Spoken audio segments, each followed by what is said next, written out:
మాణిక్యం ఠాకూర్ గారు ఆయన అన్నారు క్లియర్గా, ఎక్స్ వేదికలో ఆయన ఏమని ప్రశ్నించారంటే, మోదీ కాళ్ళు తాకిన ఏకైక ముఖ్యమంత్రి ఎవరు అంటే జగన్మోహన్ రెడ్డి వస్తాడంట. ఎవరు తాకరలా. నమస్కారం అని అనుకుంటే వెళ్ళి కాళ్ళు తాకరన్నయ్య, మర్యాదగా ఉంటారు. బట్ ఎనీవేస్ తాకితే తాకావు. కానీ మాణిక్యం ఠాకూర్ గారు అడిగారు, అసలు మీ మదర్ కాళ్ళు తాకిన ఫోటో ఒకటి ఉందా?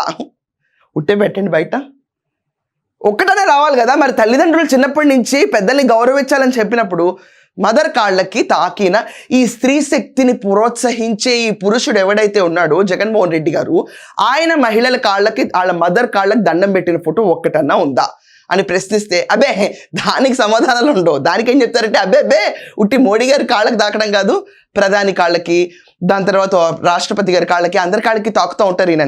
అసలు ఈయన ఎందుకు తాకాడు మీకు తెలీదా? అండ్ ఇప్పుడు వెళ్ళి తాకినా కూడా ఆశ్చర్యపోవక్కర్లేదు. ఇలా తాకిన జగన్మోహన్ రెడ్డికి హిందూ రిలీజియన్ మీద గౌరవం అంత లేదా కొబ్బరికాయ ఒంగికొట్టడానికి? అక్కడ వరకు నడుము ఎందుకు అలా 90 degreesలోనే ఉంటుంది, మిగతా చోట ఎందుకు పూర్తిగా 180 degrees వంగిపోతుంది? ఏంటి కథ? తల్లినంత గౌరవం ఇచ్చేవాడైతే ఈ రోజు దాకా ఒక్క ఫోటో అయినా కనిపించాలి కదా ఆవిడ కాళ్ళు తాకినట్టు.